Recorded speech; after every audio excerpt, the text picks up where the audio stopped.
Hi, I'm Brett English with the Early Learning Coalition, and today we're going to look at I can handle scared.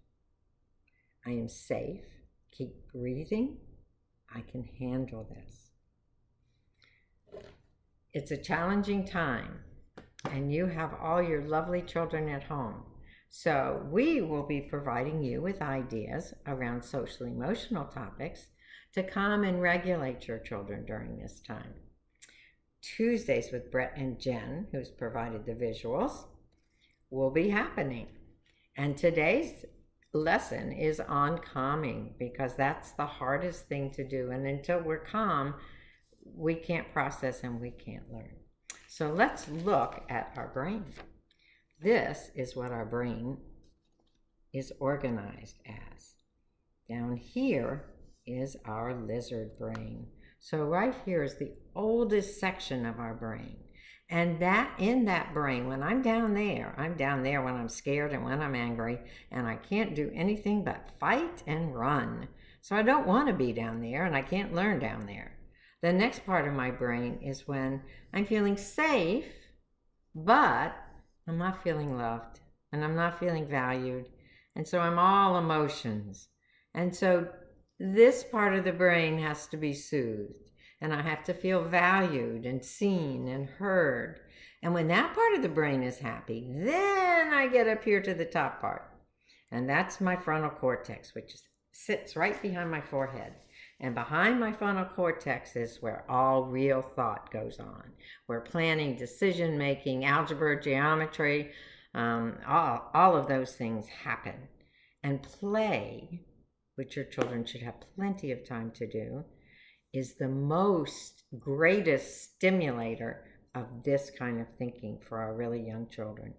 Because when they're engaged in play, they have to take turns. They have to negotiate, they have to plan, they have to be creative.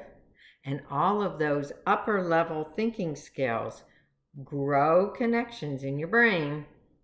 And as they grow through repetition and use, they get stronger and stronger. Because your brain is just like a muscle in your body. The more you use it in good ways, the more it's stimulated to form these really strong connections. Otherwise, they prune and go away. So we don't want that to happen. So we have to get our kids calm. And one of the first things we teach our kids is the star. And the star says, stop, smile, take a deep breath,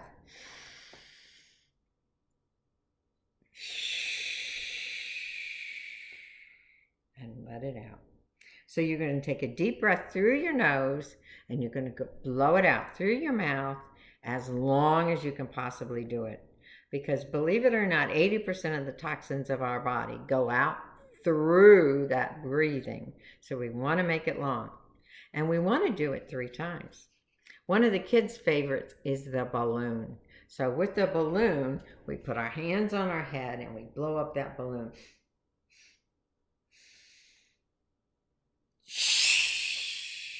And then we blow it out.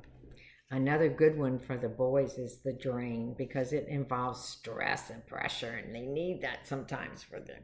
So you push, push, push while you take a deep breath. And then you let it go. They are very good at coming up with other ones. I've seen Spider-Man. So they'll have fun with that, and they should be familiar with it. Another one that's good for going to sleep, because one of the most important things you can do for them right now is have routines. And so we have a routine when we go to bed. Pretend this is the bed. They're going to put a stuffed animal on the top of their tummy, and they're going to rock their animal to sleep. So